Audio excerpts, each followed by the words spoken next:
Isang pagbati ng Pasko ng Pagkabuhay sa inyong lahat. Sa umagang ito, nagagalak ako na makaparito sa araw na ito sa tabernakulo, sa dakilang panahon na ito ng pag-aalaala sa pagkabuhay. Pinagkalooban tayo ng Panginoon ng magandang araw para sa pagsamba na ito. At narito tayo sa umagang ito sa paggunita sa dakilang kaganapang ito na nangyari kailanman sa buong mundo. Ang pagkabuhay na maguli ng Panginoong Yesus. Siya'y katangi-tangi sa kanyang kamatayan, kaya't ang mga tao'y namamatay din naman, pero ni minsan ay walang tao na bumangon mula sa kamatayan maliban sa kanya. At diyan po nakalagak ang ating mga pag-asa sa umagang ito, sa pagkabuhay na maguli ng ating Panginoon. Sa pagparito ko po sa umagang ito, sa paglakad ko rito sa gitnang pasilyo, huminto po ako ng ilang sandali sa gitna para tumingin.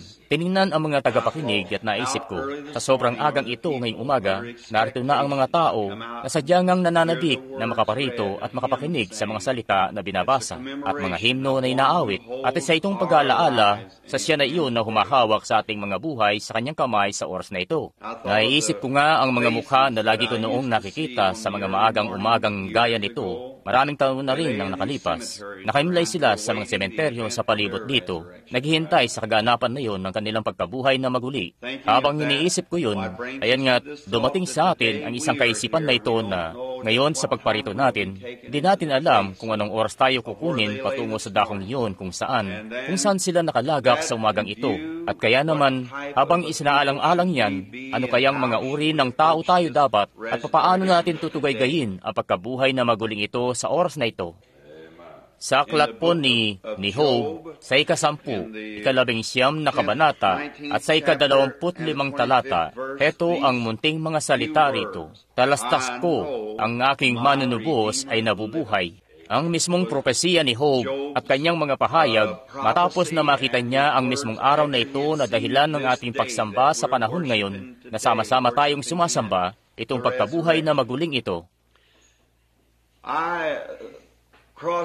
Ako po'y bumibiyahe sa iba't ibang dako ng mundo at marami na akong nakitang iba't ibang uri ng relihiyon at iba't ibang mga antas ng pagsamba na haya't kakain ng masyadong maraming oras kung iisa-isahin para subukan na ipaliwanag ang iba't ibang kakaibang katangian ng mga relihiyon dito sa mundo.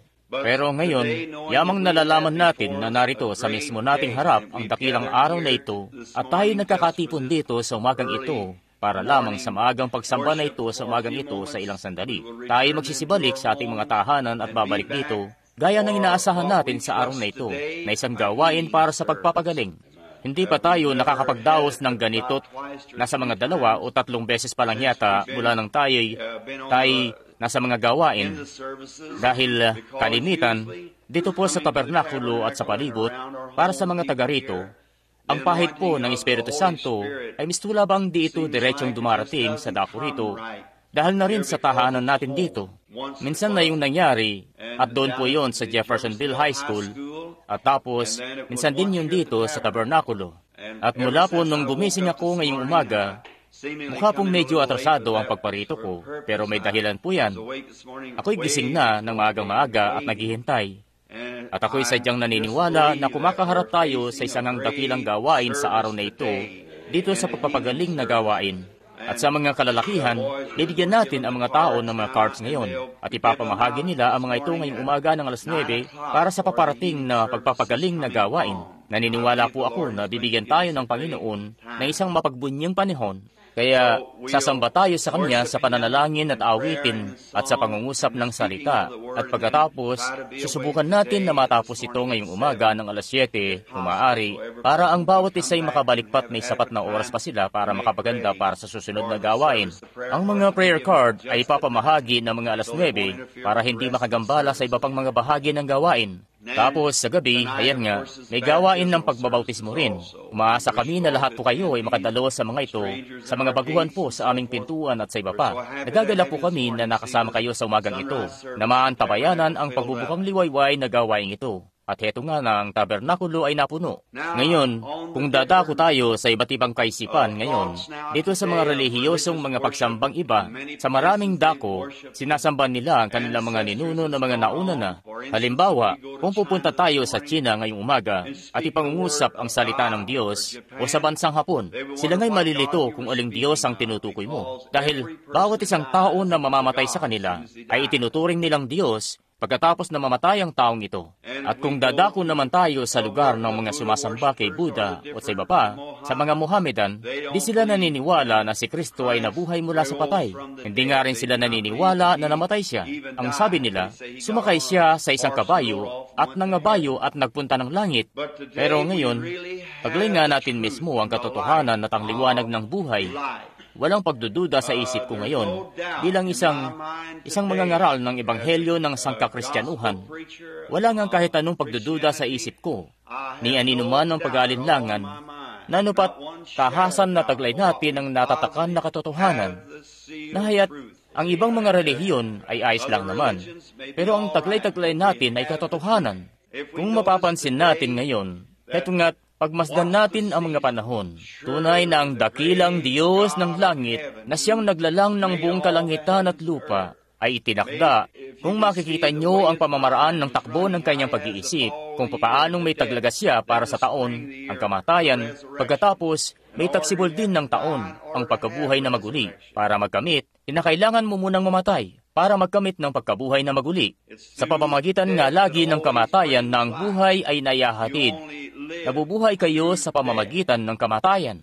Huminto na ba kayo minsan para isipin na ang sangkatauhan ay nabubuhay sa pamamagitan ng kamatayan? Kinakailangan na may mamatay ng sa gayon, kayo ay mabuhay. Pagkain, buhay ng halaman, buhay ng hayop, lahat na mamatay. At sa pamamagitan ng kamatayan na yan, nakakakain tayo ng pagkain. At sa pagkain na yan na kinakain natin, yung patay na bahaging yan ng kung ano, ang nagbubunsod ng buhay ng mga selula ng dugo na lumitaw sa loob ng katawan natin. Kaya nabubuhay lamang tayo at lumalaki at humihinga at kumakain sa pamamagitan ng buhay. At ngayon, at sa pamamagitan ng kamatayan. At kinakailangan nga natin ng kamatayan nang sa gayon, makapagbunsod ng buhay. Siya nga. Ngayon, itong mensaheng ito na binasa sa atin sa umagang ito, tinatawag nga natin itong dakilang atas dahil ito ang huling atas na ibinigay ng Panginoon sa kanyang mga alagad, na magsiyaon kayo sa buong sanlibutan at ipangaral ang malwalhating mabuting balita na ito ng pagkabuhay na maguli sa buong sanlibutan bilang pagpapatotoo. At pagkatapos, siya'y babalik at hayan din na ang mga tanda at mga kababalaghan na ito ay lalakip sa mensahe na ipangangaral.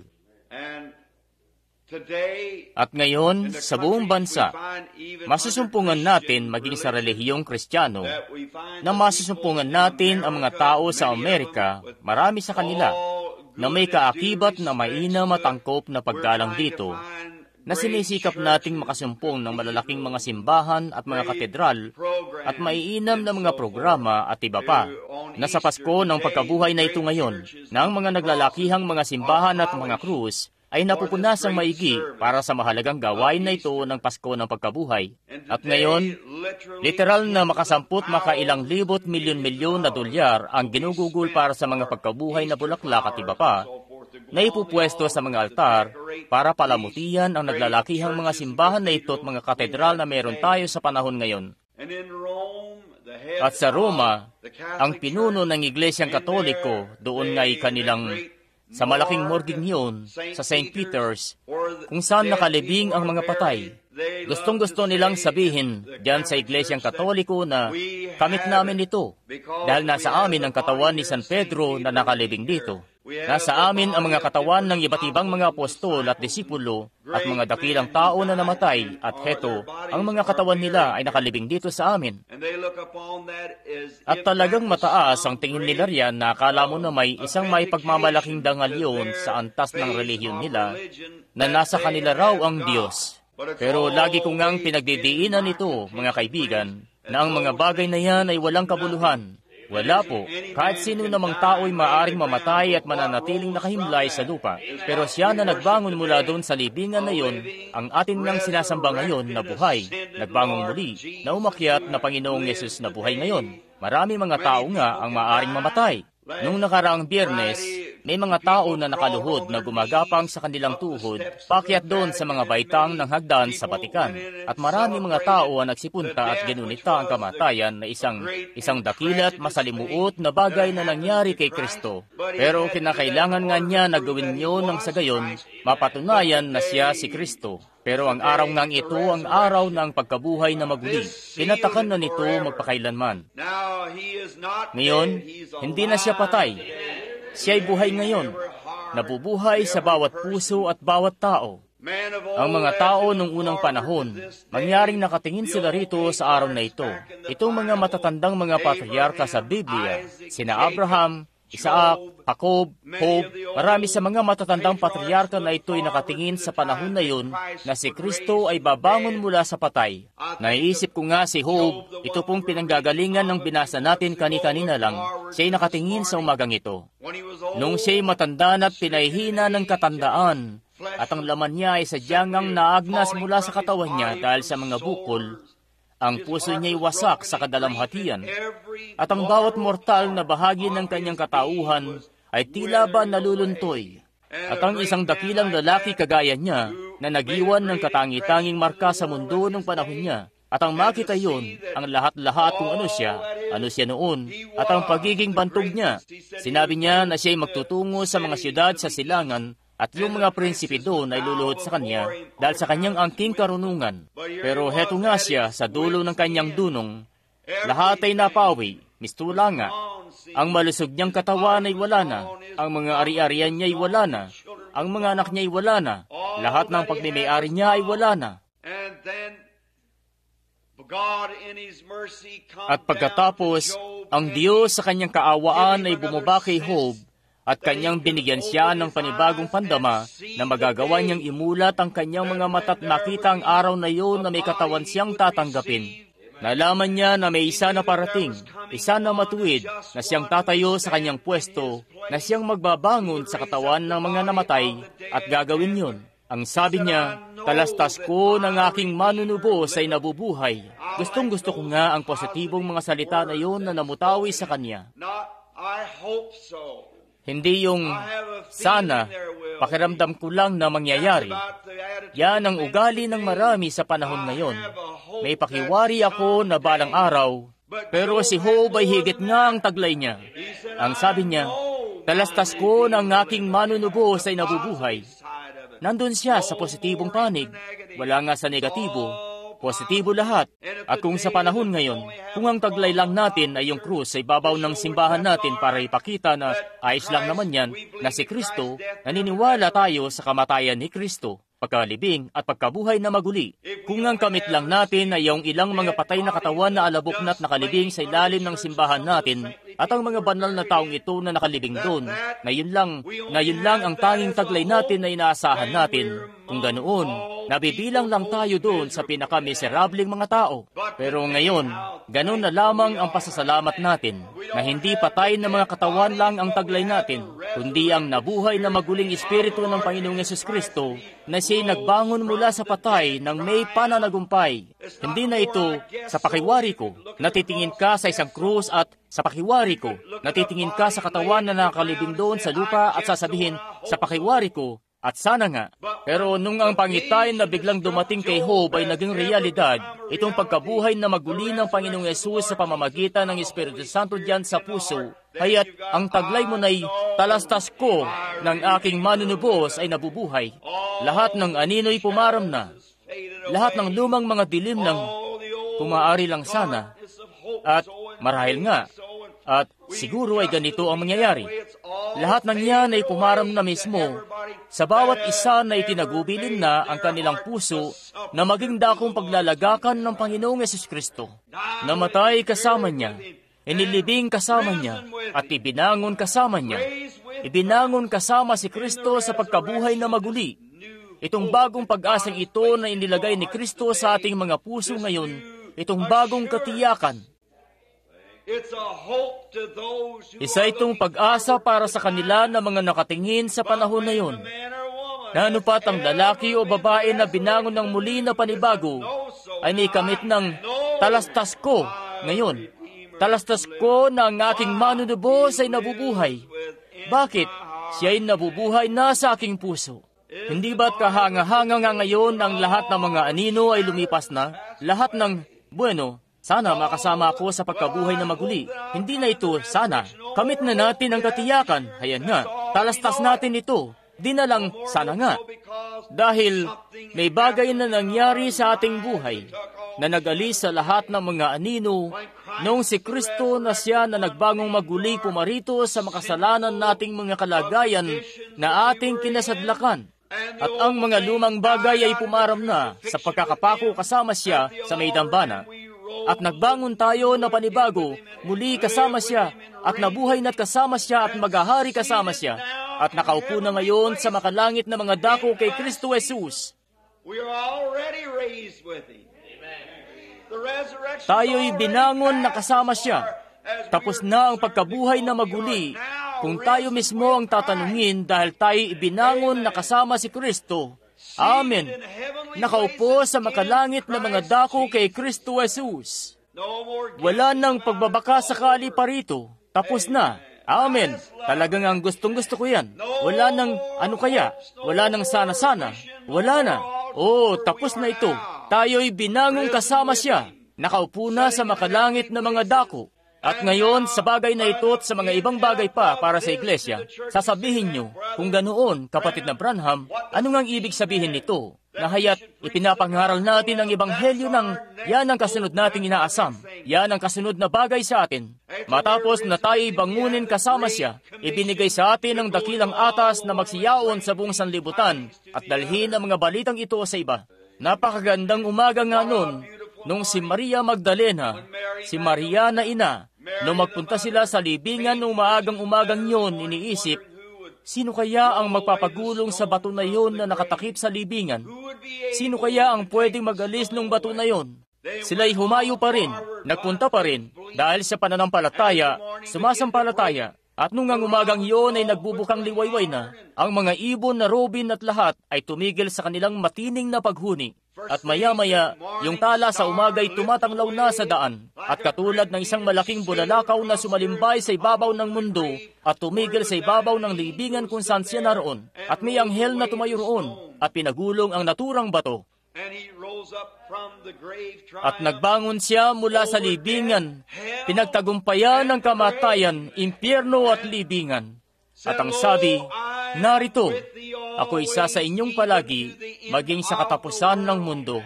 At ngayon, siya'y nabubuhay ng may kadakilaan sa ating mga buhay at wala ng pagbabaka sakali rito. Iniisip ko nga na ang Pasko ng pagkabuhay ay isa sa pinakadakilang araw. Kung may araw man na ang mga full gospel, mga Pentecostal, mga ipinanganak na muli, pinagbagong buhay ng mga tao, ay may araw na kanilang ipagbubunyi ng papuri ang Diyos. Itong umaga ng pagkabuhay na yon, na may kabatiran na ito isang bantayog ng pagpapaalala sa kung ano ang naganap sa kanila. Na minsan kayong patay dahil sa inyong mga kasalanan at pagsalangsang, na ngayon ay ibinangon na, pinaupo kay Kristo sa makalangit na mga dako, natalastas nga natin na ang ating manunubos ay nabubuhay. Si David, propeta ng sinaunang panahon, ang sabi, Aba, ang aking katawan ay tatahang matiwasay, sapagkat di niya iiwan ang kanyang banal na ito na makakita ng kabulukan. Niiiwan man niya ang kanyang kaluluwa sa Sheol. Sinasaysay rito ang pagkabuhay na maguli, na ang Diyos ay babangon si Kristo batay sa mga kasulatan. At tayo, na binangon kasama niya ngayon, ay nakapwesto na't nakaupo kasama siya, at ngayon ay handa na sa pag-agaw na parating. Hinihintay ang dakilang araw na yon. Ang ating katawan ay tatahang matiwasay. Batid natin yan. Walang bahid ng pag-alinlangan sa isip ko ngayon.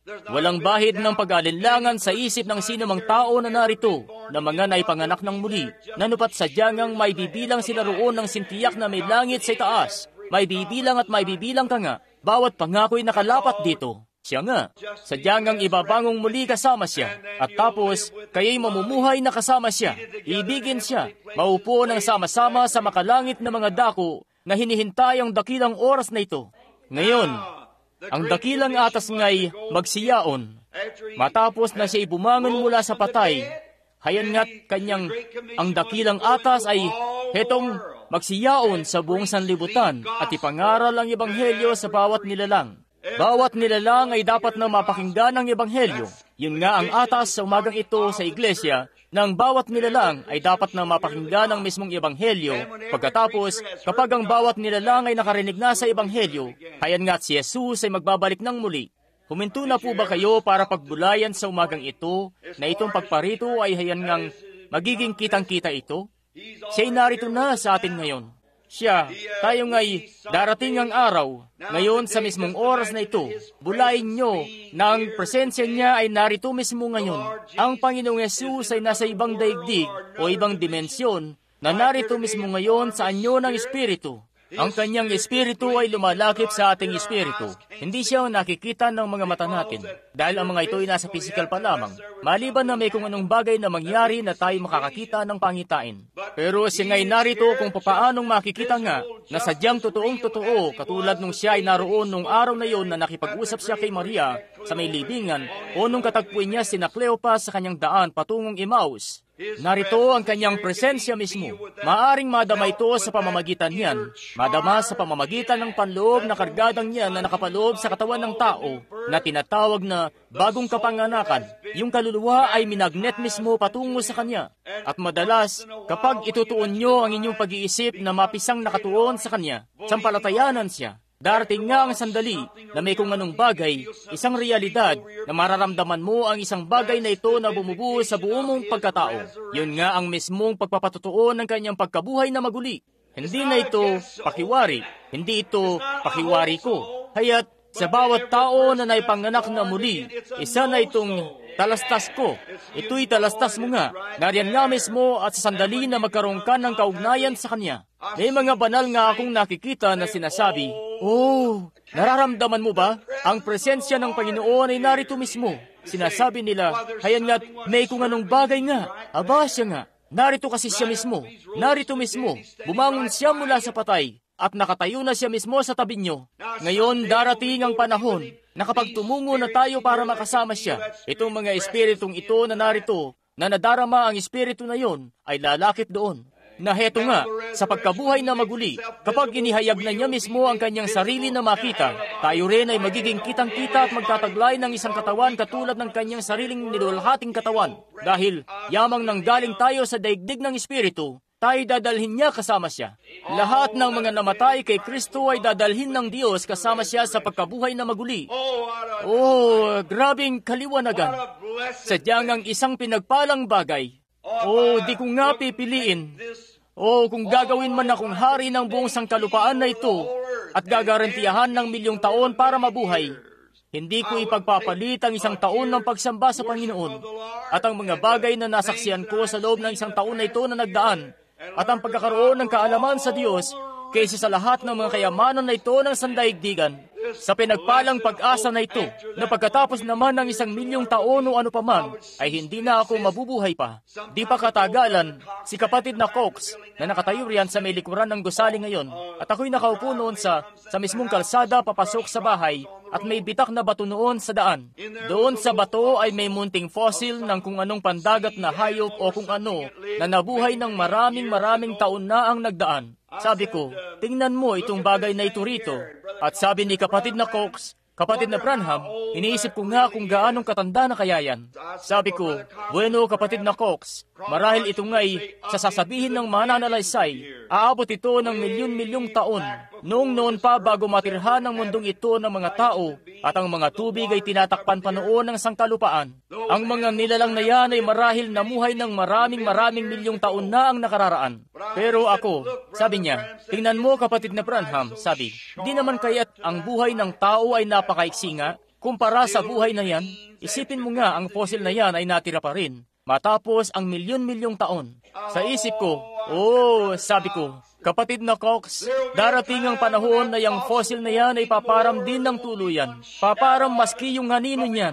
Pero yamang bumangon siya mula sa patay, ako at ikaw ay mamumuhay ng magpakailanman at sa di mabilang-bilang na kapanahunan. Sa panahon ng mga fossil ay paparam at ang lahat ng panahon ng pagtanda ay lilipas na at mga anino man ay unti-unting lumalabo, tayo'y mabubuhay pa rin ng mabubuhay magpakailanman.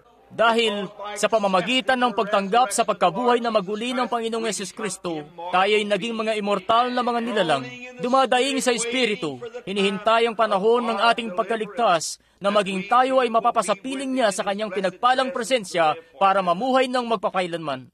Sadyang ang kagilagilalas, hindi na nga nakapagtataka na pinananabik nito sa tuwa ang mga puso ng mga tao.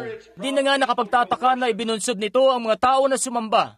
Di nga nakapagtataka na ang mga tao sa panahon ngayon ay gumagapang na nakaluhod sa kanilang tuhod at humihipo sa mga bato at pinupunasan ng mga krus at kung ano-ano pa. Dahil may kung anong bagay sa loob nila, may kung anong bagay sa loob ng kaluluwa ng tao na humihibik para sa isang bagay na hindi nila masumpungan. Ang kalaliman ay tumatawag sa kalaliman, at kung meron ngang kalaliman na tumatawag, meron ngang kalaliman na sadyang ang tutugon dito, nararapat lamang. Kung papaanong ang mainit na araw ay sumisinag ng lubos sa kaparangan na pinagyelo ng gusto ng lamig ng taglamig, nararapat lamang na ang araw na yan ay inilagay rito para sa isang bagay. Doon sa kailaliman sa kung saan na di nakikita ng mata ng tao, ay may halaman at buhay na uusbong muli dahil hayan nga ang araw na ipinadala para sa mismong layunin na yan. At kung papaano nga ng liwanag ng anak ng Diyos ay sumisinag sa puso ng tao, may munting bagay nga na nakatago na di may paliwanag ng tao. Ito'y tumatawag, nararapat lamang na naroon yun sa kung saan. Kapag iniisip ko nga yan, hayan nga't ang puso ko ay sumasambulat sa galak na malaman na may sukdulang katibayan tayo ngayon na si Kristo ay tunay nga na nagbangon mula sa patay. Ngayon, at naisip ko nga ang mga panahon sa lumang tipan din, nung sila doon ay nag-aasam ng pagparito ng Panginoong Yesus, noong paunang makita nila siya at sinamba, at ang mismong pagbubulay pa lamang dito. May kung anong bagay sa kanila na tumatawag, kalaliman na tumatawag sa kalaliman, na naghihintay ng panahon, nag-aasam sa panahon na darating si Jesus. Ngayon, sa araw na ito, na siya'y dumating na. Ngayon, doon nga, sinusubukan ni Satanas na bulagin ang mga mata ng mga taong nakatuon dito, na sinasabi sa kanila na wala raw ganong bagay. Pero sa kung anong pamamaraan o anuman, lampas sa anumang bagay na kaya nating ipangusap sa umagang ito, nanupat ang Espiritu Santo ay nagpasok sa kanilang puso at nagbigay ng kagutuman at kauhawan na may isangang banal na parating. Si Job, ngayon ipagkaisipin niyo ngayon, 4,000 taon. 4,000 taon bago ang pagparito ng Panginoong Yesus ay nakita na ni Job ang pagkabuhay na maguli. At nung makita niya ito sa pamamagitan ng isang pangitain na ganoon ang mangyayari, ng 4,000 taon bago yon mangyari, siya ay nagkaroon ng katiyakan na talastas ko na ang aking manunubos ay nabubuhay at sa huling mga araw ay tatayo siya sa ibabaw ng lupa. Sirain man ng uod ang katawan na ito ay sa aking laman ay makikita ko ang Diyos, na makikita ko siya ng mismong mga matakot makikita at di ng iba. May kalaliman na tumatawag sa kalaliman na naroon mismo kay Job. Susubukan nga marahil ni Satanas na burahin niyan sa pamamagitan ng kamatayan. Sasabihin niya, siya nga Job, patungo ka sa libingan, kakainin ng uod ang iyong katawan. Siya nga, alam natin yan. Pero ang sabi ni Job, ako'y tatayo kasama siya sa huling mga araw. Siya'y napagkalooban ng katiyakan na siya nga'y mapaparoon. Dahil may kung anong bagay na naroon kay Job na nagsasabi nito mismo sa kanya. At anumang puspusang pagsisikap ni Satanas na burahin ito sa pamamagitan ng kamatayan at ng lahat, si Job ay nakatuon ng diretso rito na nakikita niya ito. Namatay sa pananampalataya, nalagutan ng hininga, bumangon muli sa umaga ng pagkabuhay, kasama si Kristo, na wala ng kamatayan ngayon sa gitna ng mga tao. Hallelujah! Pansinin, di na nga nakapagtataka na yung mga anghelikong nilalang ay nakaawit sila ng hallelujah. May kabatiran. Ngayon, sa panahon ngayon, marahil may ilan sa atin na papunas-punas sa mga krus, papunas-punas sa buto ng mga patay na tao. Ito'y dahil ang mga puso ng tao ay tumatawag sa isang bagay. Sila nga, may kung anong bagay sa loob nila na tila ba sa pagiging mga tao nila, nagnanais sila. Alam nila na may kung ano sa kung saan, na higit sa ano pa man na nalalaman nila tungkol doon, at hinahanap nila ito. At sinusubukan nilang hanapin ito sa pamamagitan ng pagsamba sa mga buto ng mga patay na tao, sa pagpupunas-punas sa mga krus, sa pagpapatayo ng naglalakihang mga simbahan. Pero, Ang pinagpalang pag-asa na yon sa panahon ngayon, ang pinagpalang katiyakan na yon ng bawat isa na nagkaroon ng pakipag-ugnay sa pagkabuhay na maguli ay may kabatiran na lampas sa anumang anino ng pagdududa na si Kristo'y nagbangon mula sa libingan at tayo bumangon kasama siya. Tayo ay binangon kasama siya sa umagang ito. Isa yang, kita nyo, hindi yan, isa yang pagkagutom sa bawat isa sa inyo na lumalapit kay Kristo bago nyo tinanggap ang Espiritu Santo. Kayo nga'y nagutom at nauhaw, kumilos kayo, naghanap-hanap kayo, binasa nyo ang Biblia, umiyak kayo, ginawa nyo ang lahat ng pwede nyong magawa.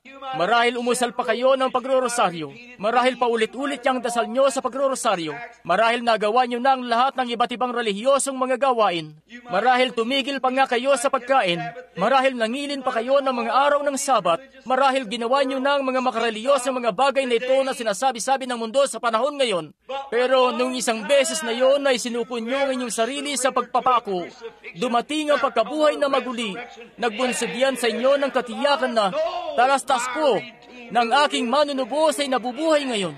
Nasa pinagpalang katiyakan, si Jesus ang tangan, o damang-damang ngayon pa lamang, banal na kalwalhatian, tagapagmana ng kaligtasan, sa Diyos mayroon ng katubusan, sa kanyang espiritu ay sinilang, sa kanyang dugo ay hinugasan. Yan ang mabuting balita, yan ang pangkalahatang atas, yan ang dakilang atas na tayo dapat na magsiyaon sa buong sanlibutan at ipangaral ang ebanghelyo na ito. Ibigay ito sa mga tao mismo, sa kapangyarihan ng pagkabuhay na maguli. Ngayon, ngayon papaubos na ang oras natin para sa munting pangungusap nating ito sa umagang ito. Tayo mangangaral na ngayon, sa loob na lamang ng konting oras, nababalik dito para ipangaral ang gawain ng Pasko ng pagkabuhay sa araw na ito. Pero ngayon pa lang, maski sa munting pangungusap na ito, napakagandang pakiramdam na agad. Grabing napakagandang pagbubuklod ito na magkakasama. At naniniwala ako ng buong puso ko na ngayon mismo na makikita ng lumang tabernakulong ito ang tahasang katibayan na si Jesus Kristo ay bumangon mula sa patay nang kitang-kita nila ng mga mata nila, na pinagagaling ng Diyos ang mga may sakit at ginagawa ang dakilang mga tanda na ito at mga kababalaghan na kalakip sa dakilang atas na ito. Ang dakilang kabayaran na binayaran sa Kalbaryo ay inilakip ang mga bagay na ito. At sa akin, ito ang di nabibigong mga katibayan ng kanyang pagkabuhay na maguli. Matapos na magbangon siya mula sa patay, ang sabi niya, magsiyaon kayo sa buong sanlibutan at ipangaral ang ebanghelyo na ito sa bawat nilalang. Ang mga tanda na ito ay lalakip sa kanila na mga sumasampalataya. At maaaring niyang nasa inyo ng lahat ng mga katedral at ang lahat ng pagpupunas-punas at ang lahat ng mga bagay na asam niyo. Pero ibigay niyo lang sa akin ang kapangyarihan ng pagkabuhay na maguli nang sa gayon makita ko ang Panginoong Hesus sa oras na ito bilang ang lila sa libi sa tala sa umaga. Sapat na yun sa akin. At masasabi ko nga, kasama ni Job ng sinaunang panahon, talastas ko ng aking manunubos ay nabubuhay. Anong makapaghuhugas sa mga pagkakasala ko? Walang iba kundi ang dugo ni Jesus. Anong makakapagpabuti sa kalagayan ko uli mula sa lahat ng karamdaman, lahat ng pagkalipin na kinasadlakan ko? Walang iba kundi ang dugo ni Jesus at kapangyarihan ng kanyang pagkabuhay na maguli. Isang ngang kahangahangang bagay, iniibig ko siya. Maging kayo rin, hindi po ba? Pagpalain ng banal niyang pangalan. Ngayon, si Job ay nadismaya? Si Job ay pumaram na lang dahil sa pagsampalataya niya rito? Hindi nga. Si Job ay naloko lang doon sa kanyang nakita, sa kanyang kapahayagan. Yung bang kalaliman na tumatawag doon sa kalaliman ay dinaya lang si Job? Marami ang ganoon ang iniisip sa panahon niya. Pero ano nga ang kinalabasan noon sa huli? At si Job, nung siya ay mamatay, matapos na umabot sa pagiging matandang lalaki, siya ay pinagpala ng Diyos sa kanyang buhay. Sinasabi ko nga sa inyo, masdan nyo ang kahit sinong tao na maisip nyo. Pakinggan nyo ito, kayo ng mga dumadalo rito sa tabernakulo at sa inyo ng mga bisitang kasama namin dito. Anumang buhay yan na ipamuhay nyo, yan mismo ang buhay na aanihin nyo. Kayo nga'y, anumang ihasik nyo ay inyong aanihin. Ako'y tumungtong na ng 46 nitong isang araw lang. Ipinahintulot ng Diyos na mabuhay ako ng ganitong katagal, nang sa gayon matiyak ko na di kayo gagawa ng masama at maglulumagi doon. Kinakailangan niyong gawin ang tamang bagay, dahil si Kristo ay nagbangon mula sa patay, at ang mga mata niya ay nakatuon sa iglesia. at nakantabay siya rito at ginagabayan ito. Huwag na huwag kayong lilihis sa himok ng Espiritu Santo sa tuwing may sasabihin siya sa inyo na gawin. Ano man ang sabihin ng sanlibutan, gawin niyo ang sinasabi niya na gawin. Lagi niyang pagtitibayin ng katotohanan at pananatilihin tuwid ang katotohanan. Ngayon, nung ang dakilang propetang ito ng Panginoon, si Job, nung siya ay mamatay at mailibing, isa lang pong munting pagdidiin ngayon sa bagay na nais ko pong dalhin na sa pagtatapos ang munting gawain na ito ngayon para makabalik na tayo sa ating tahanan agad at makabalik pa tayo uli para sa maluwalhating gawain ng pagpapagaling mamaya. Gusto ko lang, hindi po ako ay isang panatiko. Alam nyo na di ako ganoon. O kung ako'y ganoon man, di ko po yun alam. Pero may kung anong bagay nga ako na nararamdaman dito sa kaibuturan ko mismo na tumutulak na nag-uudyok. Naniniwala ako na tayo ay kumakaharap na ngayon sa isang bagay na dakila sa umaga pong ito para sa kalwalhatian ng Diyos. Sinasabi ko nga sa inyo, hindi ko po, naku, isang ang mabatid ang bagay na ito na si Kristo ay nabubuhay ngayon, na kahit pa ang buong mundo sa paligid, saan pa mang dako at lahat ng relihiyon, lahat ng anuman, maski ano pa yan, tanggihan man nito ng buong grupo, hayan pa rin, sa akin na siya'y buhay. Hayan nga't tingnan nga natin kung ang mga taong ngay nabigo sila na mga nagsisampalataya roon. Si Job, nung mamatay siya, inilibing siya sa isang lupa doon at nakukubli ang kanyang libingan. At tapos nung panahon na sumapit na sa mga propeta ng sinaunang panahon, si Abraham, ang magkasintahan sa Biblia na sina Abraham at Sarah.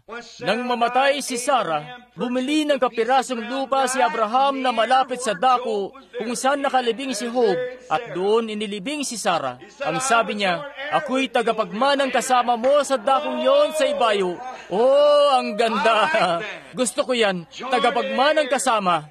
Sa ganong paraan, ngayon sinasabi ng ilan, bueno, kapatid na Branham, ang ibig mo bang sabihin lilisanin mo na ang Iglesyang Baptist na gagawin mo yung ganito, ganoon o iba pa? Ako nga'y tagapagmanang kasama ng mga holy roller at gusto ko ngang makasama sila. Ako, kung saan, gaya nga ng sinabi ni Ruth ng sinaunang panahon, kung saan ka, ang iyong bayan ay aking bayan, ang iyong Diyos ay aking Diyos. Kung saan ka mamamatay, doon ako mamamatay. Kung saan kay lilibing, doon din ako malilibing. Gusto kong mamatay sa aking sarili nang ganun na lamang na pag-aasam hanggang sa ako'y maging bago ng tao kay Kristo Jesus. Kaya inilibing na nila si Job at inilibing ni Abraham si Sarah malapit sa pinaglibingan nito. May kung anong bagay sa kanila. Isang kalikasan na naroon na talaga. Bueno, sasabihin nyo, ngayon may ganyan bang bagay talaga, kapatid na Branham? Ngayon, marami kang sinasabi patungkol sa iba't ibang mga relihiyon. Sila'y nagsisibasa rin naman mula sa aklat. Siya nga, tama naman yon. Nagsisibasa rin sila mula sa mga aklat. Pero ito nga'y hindi pagbabasa mula sa aklat. Ito nga'y ang aklat na inihahayag na. Ito ang salita. Ang binhi ay unti-unti lang sumisibol na nupat talastas ko. Kung binabasa nyo lang ng basta letra, ang sasabihin nyo, sana pakiwari ko. Pero kung ang binhi ay sumibol patungo sa buhay, kung gayon ay talastas nyo, Amen, Amen. Isa nga itong talastas ko. Sinabi ni Job, talastas ko. Nung dati, pakiwari ko. Sa paniwala ko, nag-aalay ako ng mga handog. Ginagawa ko ang lahat ng mga bagay na ito. May pakiwari ako. Pero nung ang pangitayin na yon ay dumating, at nakita niya yon nang sabi niya, talastas ko na ngayon. May kung anong bagay nga na nangyari. Marahil magagawa mong magsimba. Mabibigkas mo ng kumpleto ang Credos de los Apostoles at magagawa mo itong lahat ng iba pang mga bagay na may kinalaman sa relihiyon. Marahil mababautismuhan ka sa ano pa mang anyo nang gustuhin mong babautismuhan ka. Magagawa mo itong iba pang mga bagay na gustuhin mo.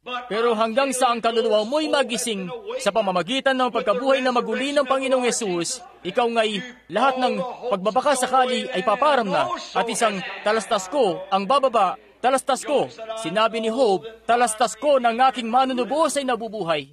Ang sabi ni Abraham, nagkaroon din ako ng ganyan ding pangitain. Doon sa dako sa kabundukan noong si Kristo, ang Diyos ay kinatagpo ako at ibinigay sa akin ang kanyang 7 pangalan ng pagtutubos bilang Jehovah Jireh, Jehovah Rapha at ang lahat ng mga ito. Nakita ko ang kamatayan, pagkalibing at pagkabuhay na maguli. Sa pagkakita ko rito ay hayang iniaalay kong kalakip noon ang sarili kong anak. Nung tinan ko si Isaac, ang nanay ng patay na nanay na ito rito, ang kanyang anak na lalaki. Nung dalhin ko ang batang ito sa ibabaw ng burol, pinagpasan ko pa ng gagamiting panggatong sa kanya paakyat ng bundok. Genesis 22. At doon ang bata na ito, inihiga ko siya sa dambana at kukunin ko na sana ang kanyang buhay. Yamang may pagkapatid na tinanggap ko ang batang ito na tila mula sa kamatayan, kaya naniniwala ako na kanyang ibabangon ang bata muli. At sa pamamagitan nitong dakilang pag-asa na tumitibok sa aking puso, talastas ko na sinabi niya na kanya siyang ibabangon. Kita niyo, isa yung paunang pagpapakita ng pagkabuhay na maguli. Ang siya ring nakita ni Job. Kaya ang sabi niya, ngayon, ako'y tagapagmanang kasama ni Job, kaya ilibing niyo ako sa siyang lupa na ito. Ganoon nga. Kaya dinala nila siya roon. Dinala si Sarah sa dakong yun at inilibing siya malapit doon kay Job. Ang sabi ni Abraham, ngayon baka sakaling kanilang ang lupa na ito'y maaaring maibenta pa sa iba, o hayan nga't ibinigay niyo lang ito sa akin. Di ko nais na ibigay niyo lang ito sa akin. Gusto kong bayaran ito.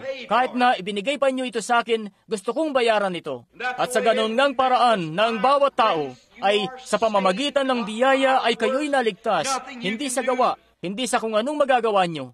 Ayan nga't, kung inyo nang natanggap ang pinagpalang pagkabuhay na maguli sa inyong puso, na naisin nyo nga na mamuhay ng pamumuhay ng isang Kristiyano, na ang buong pagnanais sa inyong puso ay ang gawin kung ano mismo ang tama. O sadyang ang nalulugod ako rito. Hindi ito dahil sa tali kayo ng tungkulin na gawin ng ganito. Hindi nga ito dahil sa tali kayo ng tungkulin, pero may kung anong bagay nga sa inyo na nagbubunsod sa inyo na gawin ito. May pagnanais ka talaga na gawin ito. Hindi mo ito ginagawa dahil ito'y tungkulin. Ginagawa mo ito dahil sa pag-ibig. Sinasabi mo, sa palagay ko, bueno, kinakailangan ko pang gumising at ihanda ang mga bata para sa pagpunta sa simbahan ngayong umaga. Oh, naku, kita nyo, hindi nyo pa nasasayaran ang pagkabuhay na maguli kung ganoon. Kapatid, kung ang pagkabuhay na maguli ay pumasok na riyan sa inyong puso, may pananabik ka na gawin yon. May kung anong bagay na di nyo na kayang lumayo roon. May kung anong bagay sa kaibuturan. Si Job nung makita niya ito, at maging si Abraham ay nakita niya ito, inilibing niya si Sarah malapit kay Job. Binili ang mismong lupa, binili ng sarili niyang salapi, nang sa gayon ito'y masigurado. Naglagay ng mga saksi na magpapatunay na binili nga niya ang lupang ito para maging dako na lilibingan. At pagkatapos, si Abraham mismo, nung siya ay mamatay, siya ay inilibing kasama nila rin sa siyang lupa na yon. Naging anak ni Abraham si Isaac, at nung mamatay si Isaac, siya ay inilibing kasama si Abraham sa ilalim ng siyang pangitain ng siyang kaisipan, na siyang kalaliman na tumatawag sa kalaliman, ng siyang talastas ko ng aking manunubos ay nabubuhay, ng siyang bagay, siyang mga patunay. At pagkatapos naging anak naman ni Isaac si Jacob, at namatay si Jacob doon sa malayong dako ng Ehipto, malayong malayo sa lupaing ito. At isa siyang pilay na lalaki. Ibang-iba ang lakad niya kumpara sa lakad niya noon. Dahil isang gabi, siya'y nagkaroon ng kaugnayan sa anghel ng Diyos at hinipo ng Panginoon ang kanyang tagiliran at pinaging iba ang kanyang lakad. Hayan ngang may patunay siya na siya'y hinipo ng Diyos at sadyang ang hinipo siya ng Diyos. At sa ganun ngang paraan, nung makamit niya ang patunay na yon, yung baling tagiliran na yon na kanyang inilakad doon ay ibinunsod siya na makalakad ng diretsyo. Sa isang panig ay isang dalubhasa sa pagpapanggap. Isang dalubhasa. Bueno, yun pa nga ang bansag sa kanya. Isa nga siyang manlilinlang. Tinawag pa nga na manlilinlang. Yung mismong salita na Jacob ay ang ibig sabihin nga nun ay manlilinlang. At nung narito siya sa panig na ito na isang manlilinlang, isa nga siyang dalubhasa at malusog na malakas na manlilinlang. At dito naman sa kabilang panig ay isang papilay-pilay na prinsipe na nagkaroon ng kaugnayan sa Diyos. Hinipo, pinag-iba, nakamit ang pinagpalang pag-asa na yon sa kaibuturan niya. Nag-iba ang kanyang lakad, nag-iba ang kanyang asal, nag-iba ang kanyang pamumuhay. At nung handa na siyang mamatay, doon sa malayong dako na yon ng Ehipto, isipin niyo nga ito ngayon, sa pamamagitan ng inspirasyon na yon, bago ang pagkabuhay na maguli, na bahaging ibinigay sa kanya, bago ang pagkabuhay na maguli. Ang sabi niya, talastas ko na may kung anong bagay na mangyayari sa ibayong yon ng Ehipto, isang hindi pala Ehipto, kundi doon sa ibayo sa lupaing pangako, isa sa mga araw na ito.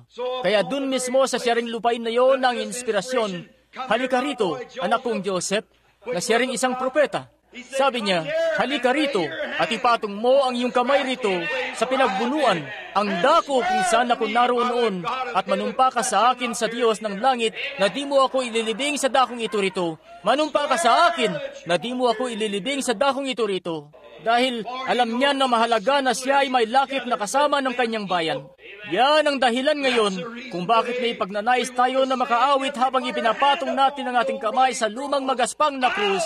Tatahakin ko ang lansangan kasama ng ilang kinamuhian sa Panginoon, kahit na ito pa'y kutyain, kahit na ito pa'y lait-laitin, kahit na ako'y kilala at sikat na tao rito. Kagaya nga nung isang araw, ito ngang isang munting kabataang lalaking ito na sumadya sa bayan na yun dito, at siya nga'y may pagkasikat sa mga, at kung ano pa, sa mga kabataan. Pero may nakita akong isang bagay isang araw na bumaba rito, at pumanig ako sa panig ng papilay-pilay sa kabilang panig. Di ba kayo nagagalak na sa umagang ito ay pumwesto na kayo sa panig na ito roon dahil may kung anong bagay nga sa inyo? May kabataang babae po, nung isa pa akong kabataang mangangaral, dito sa dako kung saan ako nangangaral. Ang kabataang babae po, dinala ko siya sa simbahan isang gabi. Ang sabi niya, Billy, tay, pagkatapos ng simba, maaari ba tayong lumabas para sa isang palabas? Sabi ko, hindi ako nagpupunta sa mga palabas. Ang sabi niya, bueno, sabi, maaari ba tayong magkita o magtipanan para magpunta sa isang sayawan na gaganapin sa isang dako? At yung dalaga po isang tagapagturo sa Sunday School. At sabi ko, naku, hindi. Yung kapatid niyang lalaki ay isa pong ministro. Di nga kalayuan ang bahay niya rito. At siya, sabi, maaari ba tayong magpunta doon sa may sayawan? Sabi ko, hindi ako sumasayaw. At sabi niya, hindi. Sabi, saan ka nagkakaroon ng kaaliwan kung ganoon? Sabi ko, pumunta ka sa simbahan, ipapakita ko sa iyo. Amen. Sinasabi ko sa inyo, kapatid, na sa sandali na madama ko ang pagkabuhay na maguli na nagpapabagong kapangyarihan ng Panginoong Yesus Kristo na pumapaikot sa buong katawan ng isang tao, na siyang nagbibigay ng ganap na katiyakan na yun, na wala nang ang higit pang kagalakan doon sa loob ng 5 minuto kumpara sa lahat ng makasanlibotang kaaliwan na maaaring mailaan ang kapangyarihang yon na nagpapabuhay maguli. Bueno, nung gabing yon, dumulog ang mga makasalanan sa altar. Nakaupo ang dalaga sa may likod na umiyak din. Sabi ko, ngayon tingnan mo, kapatid na babae, nakita mo na kung saan nakalagak ang kagalakan ko? Sabi ko, ako nga'y higit na mas masaya ngayon kumpara sa lahat ng maibibigay mo sa mundo. Ang mundo at ang lahat ng kapangyarihan nito ay di kailanman na makapapalit dito. Hayon nga roon ang mga kaluluwa na nagsisilapit doon. May kung anong espesyal na bagay nga roon. May magsasabi, bueno, ano naman kung ganoon? Wala ka naman ng pakialam doon. Oo, mayroon. Siya nga rin. May pakialam ang bawat lalaki at babae na pinanganak na sa Espiritu ng Diyos na matiyak nila na mga Kristiyano ay papasok sa kaharian ng Diyos. Isa yung tungkulin nyo. May pakialam kayo roon. At anong ang lalong higit na kagalakan kapag ang mga bagay na ito'y nangyayari ng lubos, doon na haya't makikita nyo ang kapayapaan. Siya nga, sinabi ni Jacob, ngayon ipatong mo ang iyong kamay rito at manumpa ka na di mo ako ililibing dito. Kaya dinala nila siya at inilibing siya roon kasama ng iba pa sa kanila. At pagkatapos si Joseph, kung papaanong dumating yon kay Jacob, ay dumating din kay Joseph. At nung si Joseph ay namatay doon sa Ehipto, ang sabi niya, ngayon tingnan nyo, huwag niyo akong ilibing dito dahil alam ko na darating ang araw na tayo lilisan din sa dakong ito. Kaya ako, hayaan nyo lang na di nakabaon ng mga butukot na sa ibabaw lang ng lupa. Oh, grabe. May pagnanais ako na maibigay ang patotoo na makakaya kong maibigay, na ako'y sadyang sumasampalataya rito. Ganun nga, sabi, matapos na ako'y mamatay, hayaan nyo lang ang mga buto ko rito para maging patotoo. Kita nyo, ano yun? Mistula nga yung pagpapahayag na katulad nung kay Job noon. Talastas ko na ang aking manunubos ay nabubuhay. Dahil nakita niya mismo na ang buong kaganapan nun ay yugto-yugtong ginaganap sa kanya. Nakita niya mismo, katulad ni Job. Nakita yun ni Job sa isang pangitain. Nakita yun ni Abraham kay Isaac, at si Isaac at si Jacob at iba pa. At nakita yun ni Jacob doon sa pakikipagbuno. Ngayon nakita yun ni Joseph doon sa sarili niyang buhay mismo. Nakita niya na siya ipinanganak na isang kakaibang batang lalaki na siya nga'y isang tagakita. May kung anong bagay sa kanya. Nakakakita siya ng mga pangitain. Hindi niya yun maintindihan. Kaya't siya'y nagpunta't nakita. Sinabi mismo sa kanyang nanay at tatay, nung sinusubukan nilang pangaralan siya, na minsay nakita niya ang mga bungkos na lahat ay nagsisiyukuan doon sa bungkos niya. Hindi niya yun maintindihan noon. Pero hayan nga, ang kasunod na nangyari, nalaman na lang niya na siya'y ipinagkaanulo ng kanyang mga kapatid. Ang sabi niya, ano ba itong ginaganap ko rito? Ano ba itong paunang kaalaman na ito na tinatanggap ko ngayon? Sinubaybayan niya ang sarili niyang buhay. At sino mang tao ay magagawang subaybayan ang sarili niyong buhay at magagawang sabihin kung ano kayo, kung inyo lamang sisiyasatin ang inyong sarili, kung kayo ba'y tunay na Kristiyano o hindi. Susubaybayan ang mga bagay na inyong ginagawa at mga bagay na inyong sinasabi at ang mga taong kaugnayan nyo at kung ano-ano pa. malalaman nyo kung kayo ba'y may ipinamumuhay talaga roon o wala. Sinubaybayan niya ang kanyang buhay habang unti-unti itong umuusad at malalaman nyo na lang, natagpuan na lang nila na siya inihagis doon sa loob ng hukay, ipinagkanulo ng kanyang mga kapatid na ipinagpapalagay na siya pinatay at inihagis doon sa hukay at hinango uli doon. Paunang nakita yon ni Joseph, kaya't natagpuan niya ang sarili niya sa kulungan. Natagpuan niya ang kanyang sarili sa Bartolina. Nasumpungan niya ang kanyang sarili na kasama niya ang Diyos sa lahat ng mga ginagawa niya na may kabatiran na siya ay prinsipe ng kasaganaan. Sumagana ang mundo saan man magpunta si Joseph, may kasaganahan dahil ayan nga siya na prinsipe ng kasaganahan. Heto siya na paunang ipinapakita si Kristo. Saan man magpunta si Kristo, mayroong kasaganahan. At sa pagbabalik ni Kristo sa lupa, lahat ng sumpa sa mundo ay aalisin. Isa sa mga araw na ito, ang matandang disyerto ay mamumukadkad na kagaya ng rosas at ang mga magagaspang na dako ay pagiging makinis at siya'y mamumukadkad ng may kasaganahan dahil siya ang prinsipe ng kasaganahan. Saan mang dako siya magpunta, hallelujah, ang prinsipe ng kasaganahan. Magagawa nga nating maglumagi sa bagay na ito ng isang oras pa ngayon, pero bibilisan na natin ito ngayon. Kailangan na nating magmadali. Ngayon tingnan nyo nga si Joseph. Sa pagkakita rito, nung mapagtanto niya ang lahat ng mga bagay na ginanap niya, nakita niya ang mga kapatid niya na nagkanulo sa kanya, na heto ngang papalapit sa kanya ngayon, na di siya nakikilala, at sila nga'y nagsiluhod sa harap niya ng may paggalang. At sila na mga nagpapako sa kanya, kung masasabi ngang ganito, at naghagis sa kanya dun sa lupa, sila na ipinagbili siya sa mga taga-Ehipto, lahat ng nagmaltrato sa kanya, ay hayan nga sila na nakatayo sa harap niya. At siya ang dakilang prinsipe, at sila'y nanginginig, at ang sabi nila, ang nanginginig, dahil ang sabi, pinatay namin ang aming kapatid, at ang lahat ng kaganapang yan, at kung papaano ngayon nalaglag na maging isang paunang pagpapakita. Si Joseph, napatid niya na yon ang magiging kalagayan ng mundo sa pagdating ng Panginoong Yesus. Kaya binigkas niya ang mga bagay na yon tungkol sa mga buto niya. Sabi niya, huwag niyo akong ilibing dito, kaya't gusto kong mag-iwan ng lahat ng mga patotoo na makakaya ko, na naniniwala ako na darating ang araw na magkakaroon ng pagkabuhay na maguli sa dakong ibayo, kung saan ang mga nauna sa akin na nagkaroon din ng siyaring inspirasyon na yon ay naparoon. At kaya naman ganoon din ang masasabi ng iglesia sa umagang ito. Kahit na mga panatiko ang ibinabansag sa atin, kahit na haya't sumasampalataya tayo sa kapangyarihan ng pagkabuhay na maguli, kahit na sumasampalataya tayo sa makalangit na pagpapagaling at sa lahat ng mga sobrenatural na mga tandang ito na ipinangako ni Kristo, papanig at papanig tayo sa mismong panig ng mga di nakapag-aral o mga panatiko at kung ano-ano pa. Walang diferensya kung ano man ang panigan natin, basta't talastas natin ang ating manunubos ay nabubuhay at naghatid na ito sa ating puso ng katibayan na siya ay buhay at nag-aahari. Sinabi ni Joseph, nais kong mag-iwan ng patotoo laban sa dyablo sa abot ng makakaya ko. Kaya iniwan niya ang mga buto niya roon, at ang mga yun ay naiwan doon ng 400 taon. Amen. Dahil ito nga'y sumilip ng lampas doon. Sinasabi ng mga tao, grabe namang kapanatikuhan yan. Mukha ngang ganoon na isang kapanatikuhan, pero pinatunayan nun mismo na yun nga ang katotohanan. Amen. At ganoon din ito sa sinuman na taglay na ang pinagpalang pag-asa ng tekstong ito ngayong umaga. Talastas ko ng aking manunubos ay nabubuhay. Talastas ko ito, anuman ang mangyari. Sinasabi nila, sagana naman tayo rito. Ang buong Ehipto ay sumagana naman habang narito tayo. Lahat ng mga bagay na ito. Pero wala ngang naging kinalaman yun. Alam niya na sila ay lilisan palabas doon kung gaanong kasigurado siya na may mundo. Ang sabi niya, ngayon, dalhin niyo ang mga buto ko sa dako roon at ilibing niyo ang mga ito sa Ehipto o doon sa lupang pangako, doon sa lupang Kanaan sa labas ng Ehipto. Kaya nung sila, dumating na si Moises, na siya ring isang kinasihang propeta, at dinala niya ang mga buto ni Joseph, at dinala ang mga ito at inilibing ang mga ito sa siya ring lupang yun, sa siyang ring dako na yun na kinalibingan ng iba pa. Si Joseph nga'y napasa kalagayang yun, gaya ng iba pa sa kanila. Bakit? May kung anong bagay sa kanya.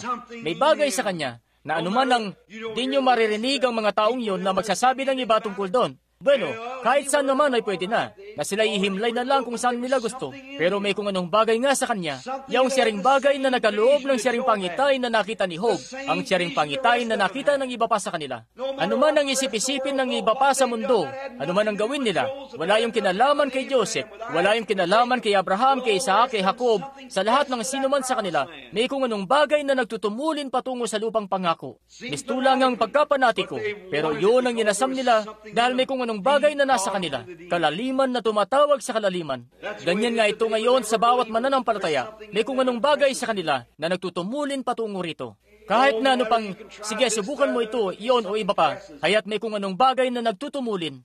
Alam nyo nang wala kahit anino man ng pagdududa, na may bayan na ang nagtayo at ang gumawa ay ang Diyos. Alam nyo na may kung anong bagay na naroon, kaya kayo nagtutumulin patungo rito. Ngayon, sa araw na yon na inilibing na nila siya, ayun nga ang mga buto na yun doon, daang taon ang lumipas, at sumapit na isang araw, sa atin na isang anak na lalaki ang ipinanganak, sa atin na isang bata ang ibinigay, at ang pangalan niya ay tatawaging Kamangha-mangha, Tagapayo, ang makapangyarihang Diyos, ang Pangulo ng Kapayapaan, ang walang hanggang Ama. At dumating siya sa lupa, at dumating siya sa pamamagitan ng sabsaban, maralit at di kaaya-aya ang kalagayan, pero may kung anong bagay sa kanya, ang nakatatalastas. Tumayo siya roon minsan na taglay ang isang propesiyang ito sa Biblia. Sabi niya, sirain man ninyo ang katawan na ito, at sa loob ng 3 araw ay ibabangon ko uli ito. Siya lang ang tanging tao na makapagsasabi nun, ang isa na makapagbibitiw ng pahayag na yon, o kailanman ay isang makapagsasabi lamang nun, may kapangyarihan ako ng katawan ko'y ihimlay, may kapangyarihan ako na ibangon uli ito. Siya nga, si Emmanuel, siya mismo. At pagkatapos nung siya'y mamatay, at sa araw mismo ng kanyang pagkamatay, ibinaba na nila siya sa krus at inilagak na nila siya sa libingan at nahimlay siya roon mula Biyernes ng hapon hanggang Linggo ng umaga. Nasa kahanga-hangang umagang iyon ng Pasko ng pagkabuhay, nung siya'y bumangon uli at ang kaluluwa niya ay kinalagan mula sa mga kulungan ng impyerno sa dakong ibayo sa ibaba, kung saan nagtungo siya roon bilang isang makasalanan para sa inyo at ako. Dala-dala roon palayo ang ating mga pagkakasala para bigyan tayo ng ganap na kasiguraduhan. Wala nang rason para magduda ano't anuman. Nabigyan na ng ganap na kasiguraduhan. Ang sabi niya, dahil ginawa niya yun, ang kaluluwa niya ay inihantong sa impyerno. Dahil siya yung inihantong sa ilang, siya yung kambing na hinantungan ng sisi. Doon sa lumang tipan na inilalagay nila sa kambing na ito ang mga kasalanan ng tao at pakakawala ng kambing na ito sa ilang para mamatay. Si Jesus ang kambing na yon na hinantungan ng sisi na dinalang mga kasalanan ng mga tao sa kanyang sarili at inihiwalay at nagpunta sa impyerno para batain ang mga paghihirap. Ang katawan niya ay nahimlay roon sa libingan para bayaran ang halaga ng ating pagkabuhay na maguli. Oh, grabe! Pagkatapos nung umagang iyon ng pagkabuhay, nung siya'y manumbalik na mula doon sa libingan, kung saan ang mga pasakit ng kamatayan at impyerno, ay di na siya kayang pigilin pa. At nung magbangon siyang muli ng umagang iyon ng pagkabuhay, hindi lamang siyang nagbangon, kundi maging sina Job, Jacob, Abraham, Isaac, lahat sila doon ay pumasok sa pagkabuhay na maguli sa Mateo 27 at nagpakita sa madla at sa palibot sa mga lansangan na pinakatatak ng kanilang patotoo dahil may bagay roon sa kaibuturan nila na ang sabi, talastas ko ng aking manunubos ay nabubuhay. At sa bawat isa, ngayon, talastas nga nila. Alam ng Diyos na sa mga araw na darating, mahahawakan ng mga teologo ang Bibliang ito. Alam nila na mapapasakamay ng mga matatalinong tao ito na kanilang ilalagay ang sarili nilang interpretasyon dito. Nasasabihin pa nga nila, di ganito ang ibig sabihin nito. Di ganon ang ibig sabihin nito. Kaya para matiyak na ang kanyang dakilang mga plano sa mga kapanahunan na parating ay matutupad, pakinggan niyo pong maigi ito ngayon habang magtatapos na tayo rito sa gawain. Ayan nga na sa mga kapanahunan na darating, nang sa gayon, ang plano niya ay matupad. Ang Diyos ay nagbigay ng tiyak na saksi rito. Magagawa nga nating basahin ito at sabihin, naniniwala ako rito. Sa pangkaisipan lamang po yan. Intelektual na pananampalataya yan. Pangkaisipang teolohiya lamang yan. Pero may kung anong bagay nga na lampas dyan. Tama, hindi lang siya bumangon mula sa libingan, kaya't siya'y umakyat mismo sa kaitaasan at ipinadala ang Espiritu Santo. Siya'y pumaroon sa kaitaasan at nagkaloob ng mga kaloob sa mga tao. Pinangunahan ng mga bihag na bihag at nagkaloob ng mga kaloob sa tao. At ngayon, matapos na pakialaman ng mga teologo ang Biblia, matapos na magtatag ng mga iglesyang organisasyon at sabihin nila, bueno, ganito mismo ang kailangan natin. Ang nailibing na ilang tao sa ilalim ng simbahan natin, ilan sa mga santo na ito, Hukayin natin ang mga buto nila at dadalhin natin sila rito. Sasabihin pa nga ng iba, magtatayo tayo ng simbahan sa ibabaw ng libingan kung saan siya naipako o kung saan siya inilibing. Magtatayo tayo ng simbahan doon. Ang mga taong ito na nakabatay sa material, nang sinisikap gawin ay mga material na bagay lamang. Pero wala nga itong kabuluhan. Wala nga yung may bubunsod. Wala ngang kabuluhan yun. At wala yung may bubunsod. Pero ang tunay na pagkabuhay na maguli ay sila na mga namatay kasama siya, na ipinanganak ng muli, na taglay na ang talastas ko na pananampalataya. Talastas ko ng aking manunubos ay nabubuhay. At ang Diyos ay kumikilos sa mga taong ito. Kalakip ang mga tanda't kababalaghan. At ang dakilang atas dito na ipinapakita na siya ay nagbangon mula sa patay. At ipinapakita ang kitang-kitang mga tanda na ito at mga kababalaghan. Pagpalain kayo ng Diyos. Sinasampalatayanan niyo ba ito? Sumasampalataya ba kayo rito ng buong puso niyo? Tayo ngay uuwi na ngayon. Kumain kayo ng almusal niyo at bumalik dito ng alas 9 at papupwestuhin na namin yung mga kalalakihan para mamigay ng mga prayer card ng alas 9. At sa aking masasabi ko sa umagang ito at ang huling mga salita na iiwan ko rito hanggang sa makabalik ako, ang mismong Panginoong Yesus na nagbangon mula sa patay ay buhay ngayon at may kakayahan na gawin ang siring mga bagay na kanyang ibinangako. Ang mga tanda na ito ay lalapit sa kanila na sumasampalataya hanggang sa aking pagbabalik. Gayong kayo man ay takwil, gayong kayo man ay tawag-tawaging panatiko, hayan nga't siya'y naritong taglayang lahat-lahat niyang kapangyarihan. Pagpalain kayo ng Diyos. Idinadalangin ko na pagkakalooban kayo ng Diyos ng katangi-tanging Pasko ng pagkabuhay ngayon na hindi nyo malilimutan hanggang sa nabubuhay kayo. Ngayon, sasabihin nyo, ikaw ba'y di sang-ayon sa kanila na mga taong nagsisipunta sa mga simbahan at naglalakihan ng mga krus at kung ano-no pa? Hindi po, kapatid ko. Ang mga bagay na yan ay mainam naman. Kung papaanong mainam nga sila, para nga ito nga iniisip ko tungkol sa mga naglalakihang mga simbahang ito. Sasabihin nyo, oh, tunay. Kung pagkakalooban kami ng Panginoon ng malakit maluwang na dako, malulugod nga ako roon. Pero heto nga ang analohiya ko riyan. Isipin nyo nga yung magpupunta kayo rito sa mga latero at mga pagawaan. At may ginagawa sila doon na malakit, mahabang pampasaherong tren na malambot ang maupuan at yung mga upuan ay sadyang nagagandahan at napakakinis at may malaking busina doon sa itaas at naroon ang mga nagmamaneho sa loob at tapos wala namang init para paandarin yun. Kita nyo? Sadyang ang inyong wala nga yung mabuting maidudulot. Mas pipiliin ko pa yung mano-manong trambiya sa kung saan na may init na nakalakip doon kaysa sa lahat ng ito. Hindi ba't kayo rin? Dahil nilalayon nyo nga na makapunta sa isang dako. Totoo yun. Kaya naman pagkatandaan nyo yung maigi. Yang tunay na pagkabuhay na maguli ang tunay na bagay na yan.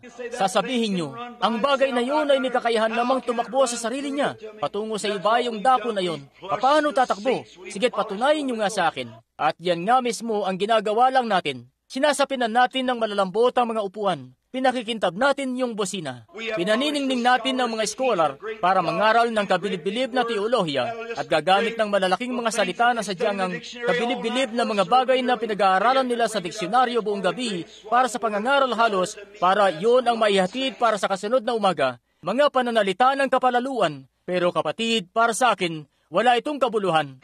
Ibigay niyo sa akin si Kristo. Ibigay niyo sa akin ang pagkabuhay na maguli. Ibigay niyo sa akin ang pagpapatibay sa aking puso na si Kristo ay nagbangon mula sa patay. Sapat na yun para sa akin. Amen. Bigyan niyo ako ng isang bagay na masasabi ko na gaya ni Pablo nung sinaunang panahon sa kakilakilabot na madilim na paglalagakan na naroon sa harapan ko sa pagiging mortal ko. At hindi na nga ako bumabata na hetong alam ko na sa bawat pagpintig ng puso ko, papalapit ako ng papalapit sa kakilakilabot na madilim na paglalagakan na yon na tinawag na kamatayan. Oras bawat oras at isang araw hahantong sa sandali na ipipintig na nito ang huli nitong pintig at papasok na ako roon sa paglalagakan na yon ng kamatayan kasama ang bawat mortal. Pero gusto ko ngang sabihin ito, gaya ni Pablo na isang dakilang alagad, gaya nga ng sinabi niya, nais kong makilala siya sa kapangyarihan ng kanyang pagkabuhay na maguli, na kapag tumawag na siya sa mga patay, ako nga'y babangon kasama siya sa oras na yon. Yun ang nais ko, ang makilala siya sa umagang ito. Yan ang bagay na pinasasalamatan ko sa Diyos. Tunay na nakikilala ko siya sa kapangyarihan ng kanyang pagkabuhay na maguli, na talastas ko na ang aking manunubos ay nabubuhay. Itong mga binulag na mga matang ito na dating bulag ay iminulat na. Itong munting matandang marupok na katawan na nasa 125 librang timbang na nahihirapan ng lumakad dito ay hayang bumunsod na sa pagiging laman. Itong puso na ito na dati maitim dahil sa pagkakasala ay pinaging puti. Itong mga paghahangad na ito na dati-rati gustong-gusto ang mga bagay sa sanlibutan ay namatay na. 22 taon na ang nakararaan at ito'y ibinangon ng muli ngayon. At itong mga mortal na mga matang ito na gamit ko para makakita. Ako nga'y nabigyan ng pribilehiyo sa pamamagitan ng biyaya ng Diyos na masaksiyan ko ang mga pilay na hayang lumalakad na, ang mga bulag ay hayang nakakakita na, o ang dakilang mga tanda't kababalaghan at mga kapangyarihan ng Diyos, talastas ko ng aking manunubos ay nabubuhay. Talastas ko ito nang walang anino man ng pag-aalinlangan. Talastas ko! Talastas ko! Talastas ko, ang aking manunubos ay nabubuhay, amen, ng tuloy-tuloy sa lahat ng oras. Gayong ubusin man ako ng mga renda na narito sa akin, dumikit man ang aking dila sa aking mga labi, kainin man ng mga uod ang katawan na ito, tirikan man ng lapida ay heto nga, natalastas ko ng aking manunubos ay nabubuhay, amen. Sige't manalangin tayo. Makalangit na Ama, pinasasalamatan ka namin ngayong umaga para sa pagkabuhay na maguling ito. Oh Diyos! Minsan na isang makasalanang nagagapos ng mga tanikalang ito ng kasalanan. Minsan na napabilanggo sa mga kalagayan. Nagigimbal, may pagkasindak, may pangamba sa kamatayan, may pangamba na makatagpo ka. Pero isang maluwalhating araw ay dumating ang pagkabuhay na maguli mula roon. Si Kristo ay sumibol sa aking puso. At ngayon ay taglay na namin itong dakilang katiyakan na ito. Ngayon siya'y nabubuhay na ng buong sakdol na kadakilaan at pinasasalamatan namin siya para sa Kanya. At dalangin namin, Ama, ngayon na iyong pagpalain ng munting grupo ng mga tagapakinig dito, na haya't nagkatipon dito, naway ang iyong Espiritu Santo ay humimlay sa bawat isa rito. Ikaw nga'y sumama sa amin sa kasunod pang gawain, Panginoon. At nawa ang Espiritu Santo ay bumaba sa aming kalagitnaan ngayong umaga at pagalingin ang bawat isa na may karamdaman na narito sa gusali. Iyo pong ipagkaloob ito, Panginoon. Nawa sa paglisan ng mga tao rito ay maalaala nila ang Pasko ng pagkabuhay na ito ng magpakailanman. Iyo pong ipagkaloob ito, Panginoon. At nawa ang mga dakilang kapangyarihan, ang mga dakilang anghel na nagpagulong doon sa bato na yon ng umagang iyon ng pagkabuhay, sila naway tumayong maparito sa araw na ito para pagulungin ang bawat bato ng pagdududa, bawat pangamba, bawat pag-alinlangan. Iyo pong alisin yun mula sa mga puso ng mga tao. Iyo pong ipagkaloob ito, Panginoon, na ang Espiritu Santo ay bumaba sa dakilang kapangyarihan at magkaroon ng daan para sa bawat isa. Iyo pong ipagkaloob ito sa pangalan ni Jesus Kristo. Amin itong inihiling. Amen. Tumayo po tayo.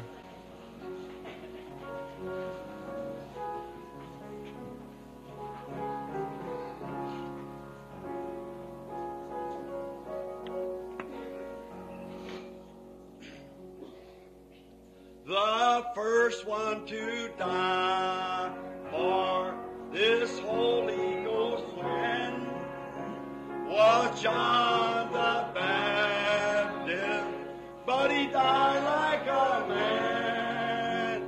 Then came the Lord Jesus, they crucified him. He preached that the Spirit would save man from sin. Keeps dripping with blood. Yes, it's dripping with blood. This Holy Ghost gospel is dripping with blood. The blood of disciples who died for the truth. This Holy Ghost gospel is dripping with blood. Oh, then they stoned Stephen. He preached against sin. It made them so angry. They dashed his head in. But he died in the Spirit. He gave up the gold and went to join the other, this life-giving hope. There's Peter and Paul and John the Divine. They gave up their life so this gospel could shine. They mingle their blood like the prophets of old, so the true word of God could honest be told. Their souls under the altar crying, how long for the Lord to punish those who've done wrong? But there's going to be more who'll give their lives blind.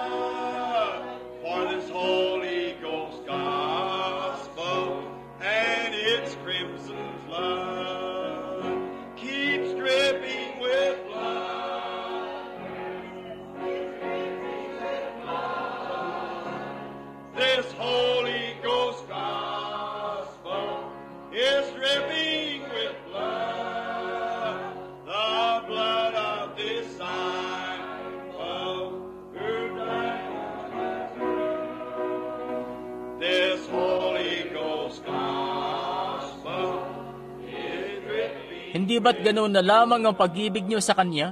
Don't you love Inawit natin yung munting awiting yan dahil naniniwala tayo na ang Ebanghelyo ng Espiritu Santo ay nabububo sa dugo. It's a way of persecution. It's a Isa itong daan ng pag-uusig. Isa itong daan na di maunawaan agad. Siya nga, hindi ito nalalaman ng sanlibutan. Hindi ito kailanman nakilala ng sanlibutan. Kamumuhian kayo ng sanlibutan, pero mga galak kayo, napagtagumpayan ko na ang sanlibutan. Hindi nila ito maunawaan. Ang pangangaral ng krus ay kamangmangan sa kanila na nangapapahamak. Pero may kung anong bagay sa puso ng mananampalataya nang sabi, talastas ko ng aking manunubos ay nabubuhay. Talastas ko ito ng walang bahid ng pag-aalinlangan. Ang lahat ba'y napakasarap ng pakiramdam? Sabihin niyo, Amen. Ngayon, makipagkamay po kayo sa mga nariyan sa tabi niyo, sabihin niyo, purihin ang Panginoon, purihin ang Panginoon, purihin ang Panginoon, purihin ang Panginoon. Mainam yan, mainam yan. Pumwesto na kayo sa dako niyo ngayong umaga kay Kristo. Siya'y nagbangon mula sa patay. Tahakin niyo ang landas na kasama ang ilang kinamuhian dahil sa Panginoon. Sige po, ngayon maaari na po ba nating iyuko ang ating mga ulo pansumandali? At ngayon, huwag niyong kalimutan yung mga gawain na dadao sa loob na lamang ng ilang mga minuto. Magsisimula ulit tayo ngayon ng alas 9. May mga ipamamahaging prayer card. Alas 10, loobin ng Panginoon. Sisimulan na ang pambungad ng mga gawain. Ang gawain ng pangangaral ay magsisimula ng mga alas 10 sa palagay ko. At agahan niyo lang po, mga alas 9, para makakuha kayo ng prayer card. At tatayo lamang dito ang mga kalalakihan para mamigay ng mga prayer card ng alas 9 ngayong umaga. Sige po, ngayon bilisan nyo lang ang pag-uwi. Kung kakain pa kayo, sige lang po. Kung hindi naman, bumalik po kayo kahit di nakakapag-agahan. Ayan nga, total malakas naman tayong kumain kung minsan. Kaya bumalik lang po nang di kumain, nang may kagalakan, na tuwid ang inyong puso. Basta't panatilihin nyo lang sa isip nyo, talastas ko ng aking manunubos ay nabubuhay. Talastas kong siya nga, ang mga kampana ng kagalakan ay kumakalansing sa puso ko. Dahil siya'y nagbangon, ako'y magbabangon din. Dahil ako'y nahahanda na sa kasalukuyan, nailagak na sa posisyon na naibangon na kasama niya ngayon, nakaupo sa makalangit na mga dako kay Kristo Jesus. Ngayon, iyuko po natin ang ating mga ulo, bawat isa sa buong gusali, at inihiling ko kay kapatid na Pillar, na isa sa mga pastor natin dito, si kapatid na Tom Meredith. Nakikita ko siya riyan sa may likod din. Tatawagin natin siya sa gawain maya-maya. At ngayon, kapatid na Pillar, kung mamarapatin niya na pumunta rito sa harapan habang ang bawat isa ay nakayuko ang kanilang ulo sa pananalangin, hihilingin natin sa kanya na isarang gawain sa pananalangin. Sige po, kapatid na Pillar, kung mamarapatin mo.